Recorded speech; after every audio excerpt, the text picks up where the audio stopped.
अक्सर यही सुनने में आता है कि बेटे बुढ़ापे की लाठी होते हैं, पर सच्चाई यह नहीं है। बेटों को तो अक्सर लठ बजाते देखा है। यह लठ माँ बाप के जीते जी भी बजाता है और उनके मरने के बाद भी।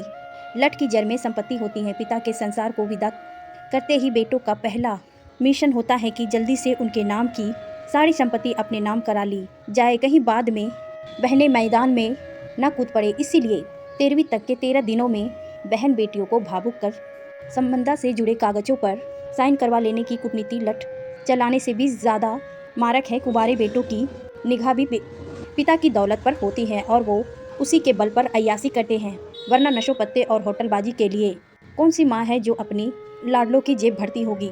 असल में तो बहू ही बुढ़ापे की लाठी यानी सहारा होती हैं। जीते जी भी सास ससुर की पूरी देखभाल की जिम्मा उठाती हैं और मनोप्रांत भी श्रद्धा कम आदि को श्रद्धापूर्वक निभाती हैं। कहा जाता है कि ब्लड की धार बहुत तेज होती है पर पैर नहीं काट सकती, कुल्हाड़ी मजबूत होती है पर बाल नहीं काट सकती। इसलिए तुलना करना गलत है, पर बहू बेटों की तुलना करने में क्या हर्ज है। जो फर्क सामने पड़ा दिखाई दे उसे कह देना चाहिए। कटु सच्चाई यह है कि सास ससुर बहुओं की उतनी कद्र नहीं करते जिनकी वो हकदार होती हैं।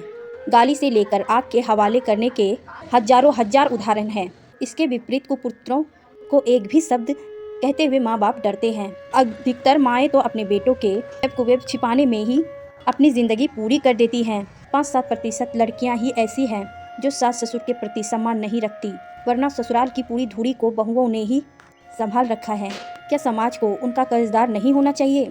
अगर बहू रोटी गोल ना बेल पाए तो भी हम उसकी फित उतार देते हैं, जबकि हमें पता होती है कि रोटी तो टुकड़ों टुकड़ों करके ही खानी है। फिर उसे गोल ना बेलने पर बहुओं की ऐसी तैसी क्यों की जाती हैं और बहुएं इतनी सी बात पर खुश हो जाती हैं कि आज खिचड़ी बनानी है, चलो आज रोटी नहीं बननी पड़ेगी।